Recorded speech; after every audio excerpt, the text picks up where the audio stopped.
러시아의 사형수 시콜스키와 한때 유지로와 비견되었던 가이아의 신박한 합숙 최신 이야기입니다. 바로 시작합니다. 1. 대나무. 가이아는 이 먼지거리인지 대나무를 시콜스키에게 던져버리는데요. 시콜스키는 아무렇지 않게 대나무를 베어내며 가이아는 훌륭하다 말합니다.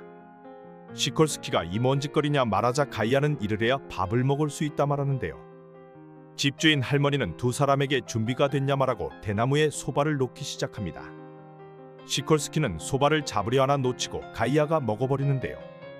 아 시불에 이런 경험은 처음이라며 시콜스키는 소바를 잡으려 하지만 모두 놓쳐버리고 가이아는 꼽을 줍니다. 금 무언가를 깨달은 시콜스키는 드디어 한 젓가락 잡는데 성공하나 국수가 모두 떨어지고 빡이 쳐버리네요. 2. 이별. 시콜스키는 급 자신은 이곳을 떠날 거라 말하고 가이아는 그러라 답하는데요. 집주인으로부터 새로운 거처를 제공받았으며 자신의 집에 누운 순간 엄청난 해방을 느끼고 맙니다. 엄청난 느슨함으로 가이아와 살 때와는 정반대의 모습을 보이고 평소와 같이 벽에서 잠든 모습을 보여주는데요. 하지만 벽에서 미끄러져 버리자 시콜스키는 이건 뭔가 잘못된 것을 깨닫고 맙니다. 이대로는 안 되겠는지 시콜스키는 다시 가이아의 집으로 돌아가고 칼의 리벤지를 신청하네요. 3. 불꽃놀이.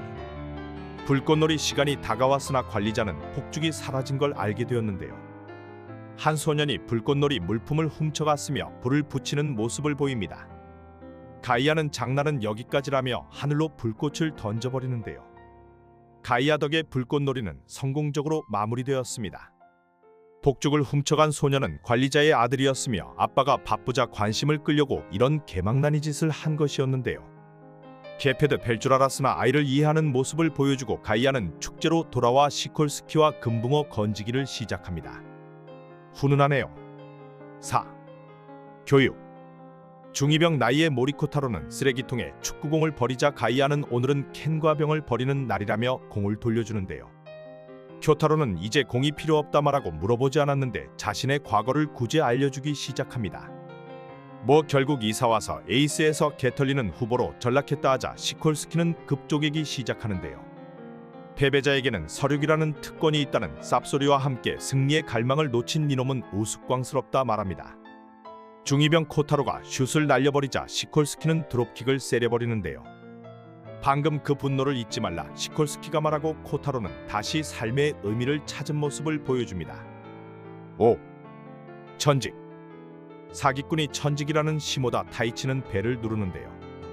자신은 죄책감은 없다며 쌉소리를 하는 순간 안에서 시콜스키가 나옵니다. 집을 잘못 찾아온 걸 느낀 타이치는 그래도 괜찮다며 경찰 배지를 꺼내는데요. 지피는 게 있지 않냐 묻자 시콜스키는 무슨 건으로 왔냐 말하는 모습을 보입니다. 눈구렁이같이 타이치는 쌉소리를 늘어놓자 시콜스키는 아 이 새끼 냄새가 난다며 넌 경찰 나부랭이 냄새가 아닌 나와 동료의 냄새가 난다 하는데요. 그리고 그 모백엔 동전을 접어버리자 시모다 타이치는 이놈은 격이 다른 놈이라 느끼고 급착하게 살겠다며 고용센터로 향하는 모습을 보입니다. 6. 썰. 스트라이덤은 한 남자를 찾아갔으며 이 남자는 조용히 은퇴 생활을 즐기고 있다 하는데요. 스트라이덤은 당신은 군인 중 군인이라며 급 큰 소리를 치자 자신은 총을 내려놓았다며 과거를 회상합니다. 압도적인 카리스마를 가지고 있던 통칭썰은 과거 생지옥을 경험했다 하는데요. 가이아에게 개털린 걸 생각하며 썰은 온탕에 몸을 담그는 모습을 보입니다. 허나 옆에는 시콜스키와 노무라가 온탕에 있었으며 썰은 급 이 흉터가 기억나냐 묻는데요. 시콜스키는 이놈은 노무라라며 썰은 어차피 자신은 싸움을 그만둔 몸이라 말합니다. 밖으로 나온 세 사람은 공원에 있으며 노무라는 급 썰에게 무언가를 던지는데요. 급 가이아처럼 썰에게 시비를 터나 기백이 모자랐는지 연기를 들키고 맙니다. 썰은 급 동료를 위한 노무라의 모습에 얼탱이 없게 감동받으며 가이아에게 때가 되면 복수를 하러 가겠다 전해달라 하네요. 7. 점. 시콜스키와 가이아에게 한 여자가 찾아오며 점을 보지 않겠냐 묻는데요. 일단 따라가나 시콜스키는 시시하다 말합니다. 시콜스키가 시시하다 말하자 점술사는 너 과거의 패배를 맛봤고 지금 복수를 꿈꾸지 않냐 하는데요. 순간 놀랐지만 그런 건 누구나 그럴 수 있다 하자 점술사는 나가면 거대한 벽이 너를 막고 있을 거라 합니다. 그리고 점술사 말대로 시콜스키 앞에는 50층 건물이 서 있고 시콜스키는 패배할 수 없다며 맨손으로 50층을 오르기 시작합니다. 다음날 점쟁이를 찾아간 시콜스키는 난 그 벽을 넘어섰다 말하자 점술사는 그런 건 다 예상하고 있었다 하는데요. 그리고 너의 복수가 성공할지 안 할지 봐주겠다 말하자 순간 개쫄아버린 시콜스키는 점괘가 나오기 전 나가는 모습을 보입니다. 혼자 결과를 본 점술사는 흥미로운 표정을 짓네요. 8. 연주. 시콜스키와 가이아는 야외 연주회를 보고 있으며 가이아는 관심 있는 연주자를 기다리고 있다 하는데요. 태고를 연주자가 후려치자 관객들은 갑자기 귓구녕에 뭘 박았다며 쌈박질을 시작합니다. 오늘 끝장을 보자며 모두 분노를 표출하며 쌈박질을 하는데요. 그리고 태고 연주자들이 나타나며 자신들은 지하 격투장 시합을 알리는 놈들이라며 시콜스키와 가이아의 싸움은 흥미로웠다 말합니다. 시콜스키는 지금 준비 시작도 나쁘지 않다 말하자 가이아는 발산시켜보자 얘기하는데요.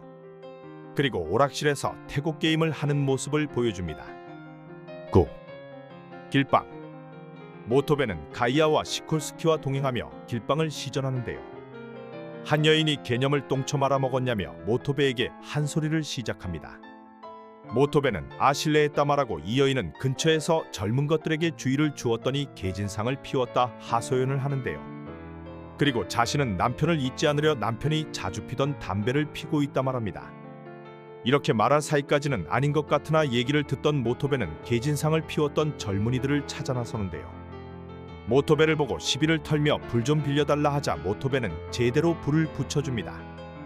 진정한 두 애연가는 맞담배를 피네요. 10. 운동회.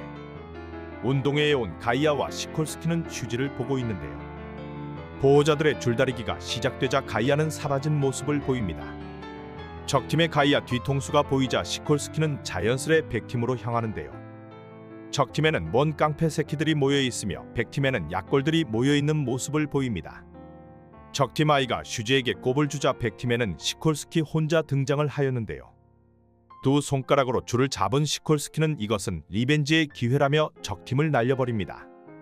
그리고 가이아는 화장실을 갔다 왔다 말하고 백팀에는 가이아와 비슷한 영감님이 쓰러져 있는데요. 시콜스키를 통해 자신감을 얻은 슈즈는 달리기 경기에서 승리합니다. 11. 아이돌. 지하에서는 지하 아이돌이 춤을 추고 있으며 빠돌이들이 신이 난 모습을 보이는데요. 시콜스키는 이딴 것도 다 있구나 하며 순간 과거 자신과 겹쳐 보인다 생각합니다. 시콜스키는 러시아 형무소 지하에 처박혀 있었으며 이 감옥을 넘어서기 위한 시절을 생각하는데요. 그때 오타쿠들은 오타겟이라는 맞춤을 추는 모습을 보이고 지하는 난리가 납니다. 이때 시콜스키는 지하 선배로서 무언가를 보여준다며 우크라이나 전통춤을 추기 시작하는데요. 오타쿠들은 와 개쩐다며 아이돌보다 시콜스키에게 몰리는 모습을 보입니다. 이후 시콜스키의 안무는 아이돌이 응용하여 엄청난 유행을 하네요. 12. 개. 꼬치가게 사장은 노무라에게 개를 기르기 시작했냐 묻는데요. 뒤에는 침을 흘리는 개가 있으며 노무라는 꼬치를 주는 모습을 보입니다. 엄청난 상처를 가진 이 개는 급 개똥을 시콜스키 신발에 싸버리는데요. 개빡이 친 시콜스키는 개를 쫓아가기 시작하나 10명이 덤벼도 이기기 어렵다는 티베탄 마스티프와 마주합니다. 호랑이도 조진다는 마스티프와 똥개가 마주하자 금마스티프는 무언가를 느끼며 빤스런을 치는데요. 이후 똥개가 찾아간 주인의 실루엣이 등장하며 시콜스키는 똥개가 똥을 싼 책임은 다음에 묻기로 합니다. 13. 그날. 드디어 그날이 왔다며 시콜스키는 만전을 기했다 하는데요. 복식을 위하여 사흘간 단식을 하였으며 가이아보다 많이 먹기 위한 준비였다 말합니다. 많이 먹기는 스피드가 생명이라며 한 그릇을 먹는 가이아를 보며 이 승부는 자신이 이겼다 생각하는데요. 배가 터질 것 같으나 압도적인 승리를 원한다며 음식을 집어들자 가이아는 그만하라며 육체를 혹사시키지 말라 말합니다. 그런 건 너희 위장이 원하는 게 아니라며 자신의 위장은 자애로 가득 찬 위장이라 하는데요. 그리고 메인 요리인 푸아그라와 캐비어가 나오자 시콜스키는 승리를 만끽하지 못하게 됩니다.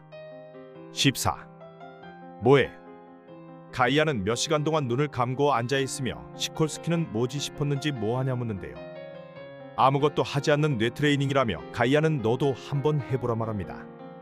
시콜스키는 이것이 이 녀석의 강함의 비밀인가 싶어 따라하며 어제 마지막 닭튀김을 빼앗긴 것을 생각하는데요.